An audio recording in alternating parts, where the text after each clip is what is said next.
দুর্গাপুরে ডাক্তারি পড়ুয়ার ধর্ষণ মামলায় 6 জনের একদিনের জেল হেফাজতের নির্দেশ। দুর্গাপুরের চিফ ম্যাজিস্ট্রেটের এজলাস থেকে অতিরিক্ত দায়রা আদালতে গেল মামলা। আগামীকাল শনিবার সকাল 10:30টায় ফের 6 অভিযুক্তকে তোলা হবে দুর্গাপুরের অতিরিক্ত দায়রা আদালতে। আজ এই মামলার 2 অভিযুক্ত শেখ রিয়াজউদ্দিন ও শেখ শফিকের জন্য জামিনের আবেদন করেন লিগ্যাল এইডের আইনজীবী পূজা কর্মী, কিন্তু সেই আবেদন খারিজ করে দেন বিচারক। সাবমিটেড হয়েছে প্রত্যেকটা অ্যাকিউজডের এগেইনস্টে, আর investigation is completed as per IO. তো আজকে চার্জশিট সাবমিট হয়েছে, আর অ্যাকিউজডরা কপি রিসিভ করে নিয়েছেন।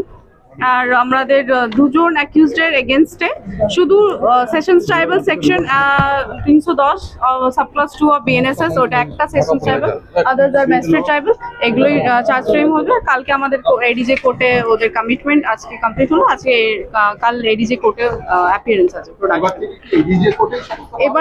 এবার প্রসিডিওর শুরু হবে আর ট্রায়াল স্টার্ট হবে। আর কালকে যেহেতু ওনাদের কমিটমেন্টের পর ফার্স্ট ডেট এডিজেতে, এবার এডিজে যদি চান নিজের কাছে রাখতে পারেন, অন্য কোনো কোর্টে ট্রান্সফারও করতে পারেন। That's totally depend on the ADJ court. আচ্ছা, বলছি এখনো তো ফরেনসিক রিপোর্ট আসেনি, তার আগে ফাইনাল চার্জশিট কি করে হয়ে গেল? না, এটা ফাইনাল চার্জশিট উনি করেননি, মানে চার্জশিট করেছেন, but there is in scope, উনি স্কোপ খুলে রেখেছেন। যদি ইনভেস্টিগেশনে ফার্দার কোনো প্রোগ্রেস উনি পান, উনি আবার সাপ্লিমেন্টারি চার্জশিট করতে পারবেন। ঠিক, সেটা রেখে দিয়েছি, ওটা অপশন উনি খুলে রেখেছেন চার্জশিট। আপনার যে দুজন তাদেরকে দুজনকে বেল পিটিশন করেছে, তাদের কেন করলেন?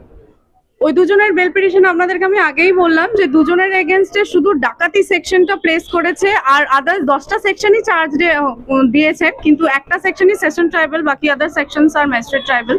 সো ওদের দুজনের জন্য বেল পিটিশন করা হয়েছিল, বাট স্টিল এটা রিজেক্টেড হয়েছে by the learned SSGM Durgapur. Legal এইডের হ্যাঁ, আমরা from the legal aid SDLSC Durgapur.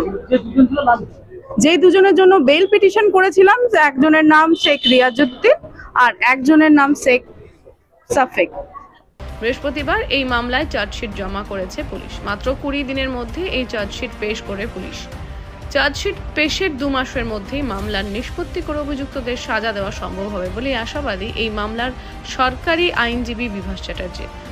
আমরা যেটা বলেছিলাম গতকাল, আমরা তাড়াতাড়ি করে মামলাটা করার চেষ্টা করব, কারণ আমাদের ম্যান্ডেট আছে আইনে 346 সাবসেকশন 1 এই ধরনের কেসগুলো 2 মাসের মধ্যে কমপ্লিট করার একটা ব্যাপার আছে আইনে।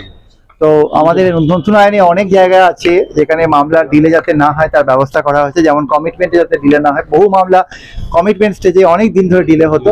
তো আমরা খুব লাকি যে আজকে লার্নেড কোর্ট, মানে লাকি ইন দ্য সেন্স আমরা প্রিভিলেজ বলতে পারি, অবলাইজ টু হিম, যে আমরা আজকে যেহেতু কালকে সমস্ত লিগাল কমপ্লায়েন্স আমরা করে ফেলেছিলাম, কপি দেওয়া থেকে আরম্ভ করে সবকিছু, এবং আমরা এক্সস্টিভ সমস্ত ডকুমেন্ট দিয়ে দিয়েছি অ্যাকিউজ পার্সনদের, যাতে কেউ বলতে না পারে কিছু পাইনি।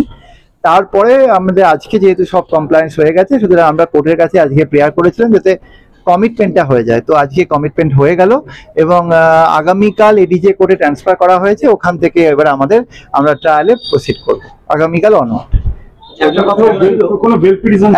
দুজনের জন্য বেল পিটিশন করেছিল, কিন্তু দুজনের বেল পিটিশনই রিজেক্ট হয়েছে। ওরা বলেছিলেন যে ওদের এগেইনস্টে শুধু ডাকাতি সেকশন আছে, কিন্তু 200 টাকা হোক আর একটা মোবাইল ফোন হোক বা 3000 টাকার এক্সটর্শন হোক, যে পরিস্থিতির মধ্যে ভিকটিম সম্মুখীন হয়েছে অন্ধকারে জঙ্গলের মধ্যে 5 জন মিলে ঘিরে, সেই পরিস্থিতিটা বুঝে তো একটা দেখার জায়গা আছে।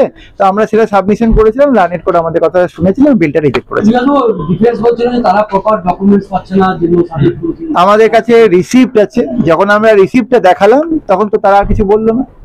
আমরা সমস্ত যা ডকুমেন্ট দিয়েছি, ইনক্লুডিং সিসিটিভি ফুটেজ থেকে আরম্ভ করে যা আমাদের উপর আছে, আমরা সব কোর্টে রিসিভ কপি দেখিয়ে দিয়েছি, প্রত্যেকটা ডকুমেন্ট আমাদেরকে দেওয়া হয়েছে।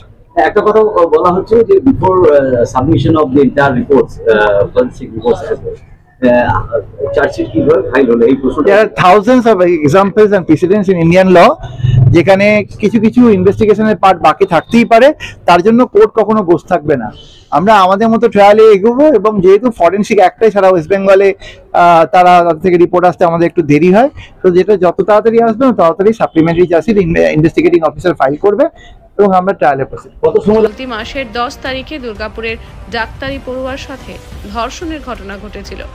11 তারিখ ভোরে লিখিত অভিযোগ দায়ের হয়। এরপর তদন্তে নেমে একে একে পুলিশ ডাক্তারি পড়ুয়ার সহপাঠী সহ আরও 5 জনকে গ্রেপ্তার করে। নীলাঞ্জন দাসের রিপোর্ট, সিটি নিউজ, দুর্গাপুর।